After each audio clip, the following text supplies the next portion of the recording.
Nestled in Cape Town's Tygerberg Hills is the De Grendel Wine and Dairy Estate. It belongs to the De Graaf family. The Montrose stables form part of the De Grendel estate.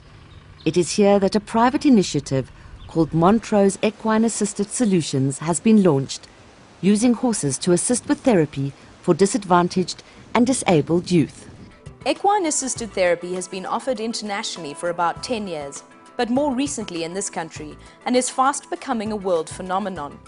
It is cutting edge in that it accelerates the learning and healing process.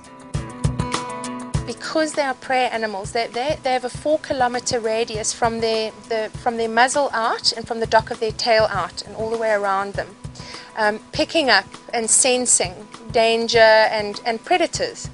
So they have a heightened sense of awareness, and they are highly attuned to their environment and stimuli. So they're picking up on just about anything, a change of breathing, a leaf shimmering. They're able to pick up on all of those things.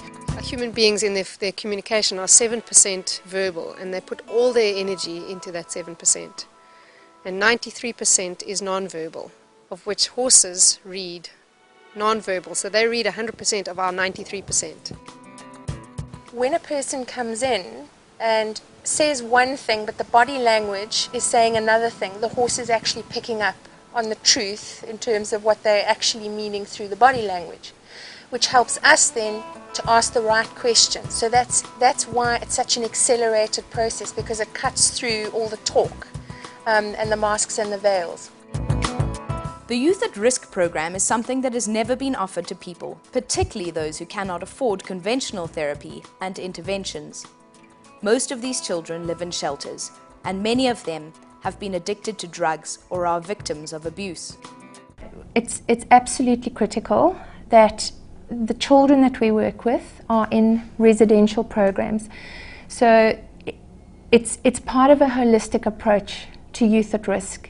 It's about ensuring that they have the shelter, they have the basic needs taken care of, and that their deep-seated hurts are addressed, and that as we're addressing those deep-seated hurts, we can then move into a skills development approach so that we can reintegrate them back into society.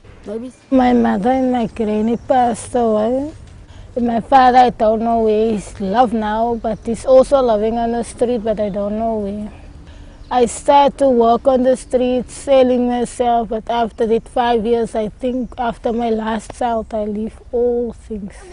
When I first met them, there was that sort of resistance to, okay, there's you and then there's us.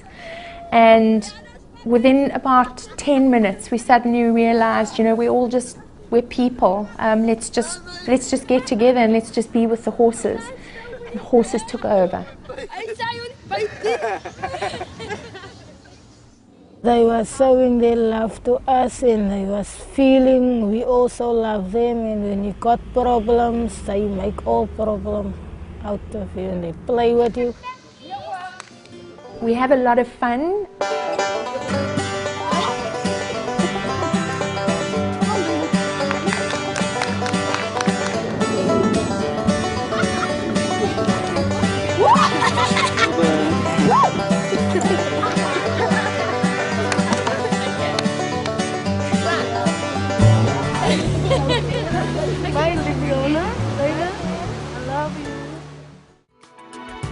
It plays out such reality in their lives, and that allows us, because they feel very real in the moment, to be able to debrief and process that with them, and really take that straight back into their lives, and then also talk about ways of changing how they would deal with those situations, with those negative influences.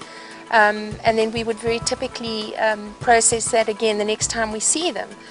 What did they learn from the arena? What did they learn from the horses and the response from the horses? And how did they take that into their lives? And what difference did it make when they approached people with trust, respect, patience, those types of values, as opposed to violence and proving themselves in another type of way?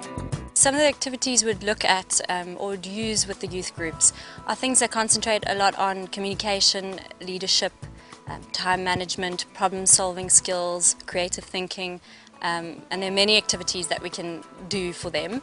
A lot of them can also be changed to fit in with the youth group. Well, when I arrived here, I didn't know what to expect. I was nervous. Until we went into the arena, I was still a bit nervous and confused. And while I was observing the horses, I thought, what am I supposed to get out of it? Being amongst the horses made me feel very comfortable with myself, and making me forget about my fear, and making me realize that it is okay to have fear sometimes, but it doesn't mean that you have to let it control you. I understand this field enough to know to choose the right horse and to then allow the magic to take place. And that unfolded before my eyes.